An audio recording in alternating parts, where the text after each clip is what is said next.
Power channel ప్రస్తుతం మనతో పాటు సీనియర్ జర్నలిస్ట్ దామ బాల సార్ ఉన్నారు. వారితో మాట్లాడదాం. నమస్కారం సార్. నమస్తే సార్, కోల్కతా మెడికో హత్యాచార కేసులో కొన్ని సంబంధించిన విషయాల్ని సిబిఐ వాళ్ళు సుప్రీంకోర్టుకు ఒక నివేదిక ఇచ్చారని చెప్పేసి వార్తలు వస్తున్నాయి. ఆ నివేదికలో చాలా విషయాలు బయటకు వచ్చేస్తాయని కూడా చెప్తున్నారు సార్. మరి నివేదికలో అసలు ఏముంది, ఏ విషయాలు బయటకు ఆర్జికర్ మెడికల్ కాలేజీ హాస్పిటల్లో ఆగస్టు 9 అర్లీ మార్నింగ్న ఒక మెడికోని అత్యాచారం చేసి అతి దారుణంగా చంపేశారు. అది మనకు తెలుసు.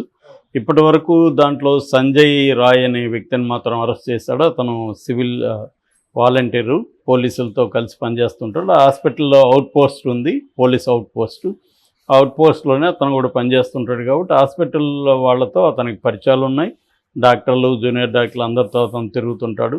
సో ఈ క్రమంలో అతను ఇప్పటి వరకు అతను ఒక్కడనే అరెస్ట్ చేశారు. సో ఈ క్రమంలో ఫస్ట్ హైకోర్టు దీని మీద తీసుకొని 5వ రోజు నుంచి సిబిఐ ఎంక్వైరీకి ఆదేశించారు. 5వ రోజు సిబిఐ ఎంక్వైరీ స్టార్ట్ అయింది. దాని తర్వాత సుమోటోగా సుప్రీంకోర్టు తీసుకునింది. సుప్రీంకోర్టు సిబిఐని ఇప్పటి వరకు మీరు ఏమేమి చేశారు, దాంట్లో ఏమేమి బయటపడే స్టేటస్ రిపోర్ట్ని కోర్టుకి సబ్మిట్ చేయమనింది. స్టేటస్ రిపోర్ట్ని సిబిఐ సుప్రీంకోర్టుకి సబ్మిట్ చేసింది. నిన్న విచారణ దాని మీద జరిగింది. కపిల్ సిబాల్ వెస్ట్ బెంగాల్ తరపున వాదించాడు. తుషార్ మెహతా ఏమో ప్రభుత్వం నుంచి తుషార్ మెహతా వాదించాడు. ఇది 3 జడ్జిల bench. Justice D Y Chandrachud chief justice, justice Pardiwala, justice Manoj Mishra, ఈ 3తో కూడిన ధర్మాసనం నిన్న వాడివేడిగా విచారణ జరిగింది. ఇందులో సిబిఐ చెప్పిన విషయాలు సంచలనం సృష్టిస్తున్నాయి. ప్రధానంగా సిబిఐ ఏమేమి చెప్పిందంటే, ఈ సంఘటన అర్లీ మార్నింగ్ జరిగింది. అరౌండ్ 4-5 మధ్యలో 7:30కి బాడీని ఐడెంటిఫై చేశారు.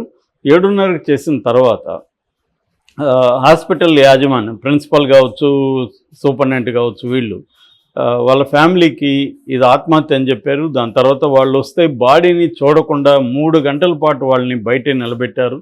వాళ్ళని బాడీని చూడడానికి కూడా అలో చేయలేదు. చూసిన తర్వాత ఇది హత్య అని తేలిన తర్వాత వాళ్ళు పోస్ట్మార్టం చేయమన్నారు. పోస్ట్మార్టం చేసేటప్పుడు కూడా వీడియో రికార్డింగ్ మామూలుగా చేయాలి, కానీ చేయలేదు పోలీసులు. అప్పుడు బంధువులు, ఫ్రెండ్స్ గట్టిగా ప్రెజర్ చేసి ఖచ్చితంగా వీడియో రికార్డింగ్ చేయమని ప్రెజర్ చేస్తే అప్పుడు పోలీసులు చివరి నిమిషంలో వీడియో రికార్డింగ్ చేశారు.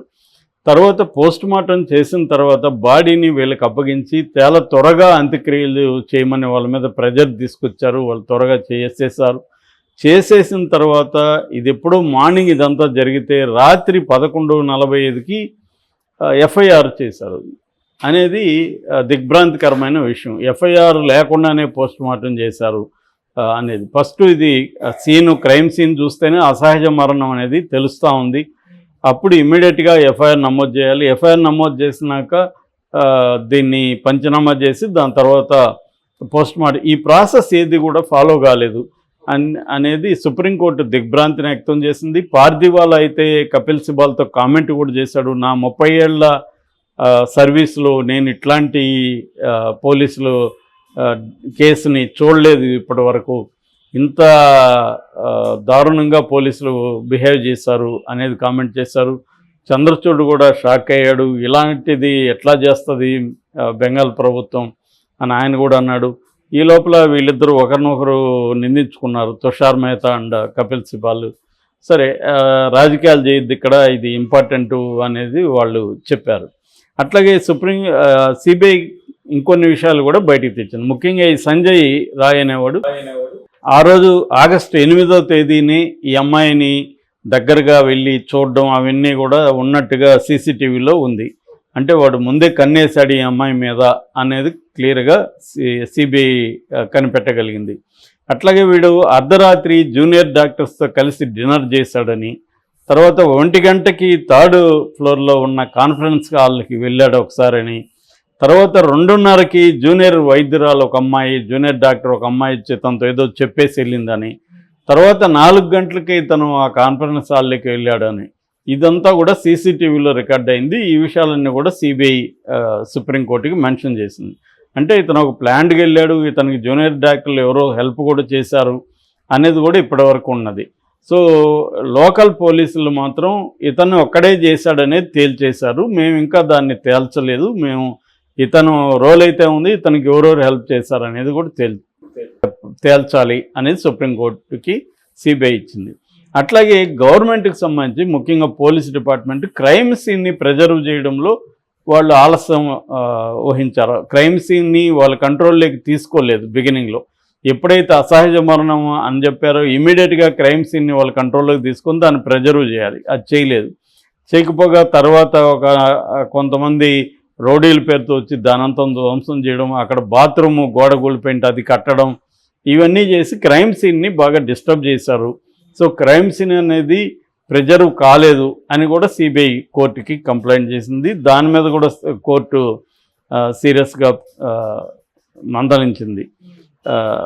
ఇక సిబిఐ హైకోర్టుని ఇంకొకటి కూడా అడిగింది. అదేంటంటే ఈ సంజయ్ రాయ్కి ప్రిన్సిపాల్ సందీప్ ఘోష్కి వీళ్ళిద్దరికీ పాలిగ్రాఫ్ టెస్ట్ చేయాలి, దానికి పర్మిషన్ అడిగింది. కోర్టు పర్మిషన్ ఇచ్చింది. పాలిగ్రాఫ్ టెస్ట్ అంటే ఏంటంటే లై డిటెక్టర్ టెస్ట్ అంటారు. అంటే అబద్ధం చెప్తుంటే కనిపెట్టచ్చు అనేది పాలిగ్రాఫ్ టెస్ట్. ఈ పాలిగ్రాఫ్ టెస్ట్ని 1935లో లియోనార్డ్ కీలర్ అనే ఒక అమెరికన్ కనిపెట్టాడు. ఫస్ట్ టైము రిచర్డ్ హాంప్ట్మ్యాన్ అనే అతని మీద దీన్ని ప్రయోగించారు. పాలిగ్రాఫ్ టెస్ట్లో ఏముంటుందంటే ప్రధానంగా ఒక వ్యక్తిని ప్రశ్నించేటప్పుడు అతను బీపీ, తర్వాత పల్స్, రెస్పిరేషన్, స్కిన్ కండక్టివిటీ ఇవన్నీ కూడా మారుతాయి అనేది థియరీ అనమాట. అంటే మనం అబద్ధం చెప్పినప్పుడు మనకి బీపీ కానీ మన ఇది కానీ మారుతాయి అనేది థియరీ ఇది. దీంట్లో దీన్ని ఎలా చేస్తారంటే ఫస్ట్ ఏమో జనరల్గా క్వశ్చన్స్ కొంత అడుగుతారు. పాలిగ్రాఫ్ టెస్ట్కి ముందు కొన్ని రకాల క్వశ్చన్స్ అడుగుతారు. దాంట్లో డేటాను బట్టి వీళ్ళు మళ్ళీ క్వశ్చన్స్ని ఫ్రేమ్ చేసుకుంటారు. దాని తర్వాత ముద్దాయికి ఇన్ఫామ్ చేస్తారు, ఇది పాలిగ్రాఫ్ టెస్ట్ అంటే ఏంటి, ఎలా ఉంటుంది, ఇవన్నీ ఇన్ఫామ్ చేస్తారు. తర్వాత స్టిమ్ టెస్ట్ అంటారు. స్టిమ్ టెస్ట్ అంటే కావాలని అబద్ధాలు చెప్పమంటారు అతన్ని. అంటే నీ పేరు ఏంటంటే నా పేరు అతని పేరు రమేష్ అంటే ఏ రాఘవ అని చెప్పాడు అనుకో, అప్పుడు మేము కనిపెట్టాము చూడని వీళ్ళు చెప్తారనమాట. అట్లాంటి కావాలని నువ్వు అబద్ధాలు చెప్పు, మేము కనిపెడతాం అని చెప్పి అతన్ని దాన్ని స్టిమ్ టెస్ట్ అంటారు. స్టిమ్. సో అబద్ధాలు చెప్పమని వీళ్ళు కనిపెడతారనమాట. మూడోది ఇర్రెలవెంట్ క్వశ్చన్స్ వేస్తారు, సంబంధం లేని ప్రశ్నలు వేస్తారు. నాలుగవది డయాగ్నోస్టిక్ క్వశ్చన్స్ అంటారు. అంటే డయాగ్నైజ్ చేయడానికి ప్రాబ్లం ఏంటి అనేది డయాగ్నైజ్ చేయడానికి కొన్ని క్వశ్చన్స్ వేస్తారు. ఆ తర్వాత సిక్యూటీ అంటారు. సిక్యూటీ అంటే కంట్రోల్ క్వశ్చన్ టెక్నిక్ను వాడతారు. అప్పుడు రెలవెంట్, ఈ కేసుకి రెలవెంట్ ప్రశ్నల్ని అడుగుతారు. అయితే ఈ పాలిగ్రాఫ్ టెస్టు అక్యురసీ మీద అందరికీ డౌట్లు ఉన్నాయి. ఎందుకంటే దీంట్లో రెండు ప్రాబ్లమ్స్ ఉన్నాయి. ఒకటి, అమాయకులు కూడా ఈ ప్రాసెస్ అంతా చూసి ఎగ్జైట్ అయిపోయే అవకాశం ఉంది, టెన్షన్ పడే అవకాశం ఉంది. ఆ టెన్షన్ పడడం వల్ల వాళ్ళ బీపీ, వాళ్ళ రెస్పిరేటరీ ఇవన్నీ కూడా మారిపోతాయి. అప్పుడు వాడు అబద్ధం చెప్తున్నాడేమో అని అనుకునే ప్రమాదం ఉంది, నిజం చెప్పినా కూడా టెన్షన్ వల్ల. అంటే ఇది ఎక్కడ మనల్ని పట్టేస్తుందేమో మనం అనే ఒక టెన్షన్తో అమాయకులు కూడా దొరికే అవకాశం ఉంది. రెండోది, సీజన్డ్ క్రిమినల్స్ వాళ్ళు కూల్గా అబద్ధాలు చెప్పగలరు. సో కూల్గా అబద్ధాలు చెప్పడం వల్ల వాడు ముందే మెంటల్గా ప్రిపేర్ అయి ఉంటాడు కాబట్టి కూల్గా చెప్పడం వల్ల ఏమి చేంజ్ రాదు, బీపీలో రాదు, ఏమీ రాదు. అంటే మిషన్ని మోసం చేయడం అనేది వాళ్ళు చేయగలుగుతారు. కాబట్టి ఈ అక్యురసీ లేదు. అమెరికన్ సైకాలజిస్టుల అసోసియేషన్ కూడా మొత్తం దీని మీద రీసెర్చ్ చేసి ఈ టెస్ట్ వల్ల పెద్దగా ఉపయోగం లేదు, అక్యురసీలో ప్రాబ్లం ఉంది అని చెప్పారు. అంటే సైకో ఫిజియలాజికల్ టెస్ట్ అని కూడా అంటారు దీన్ని.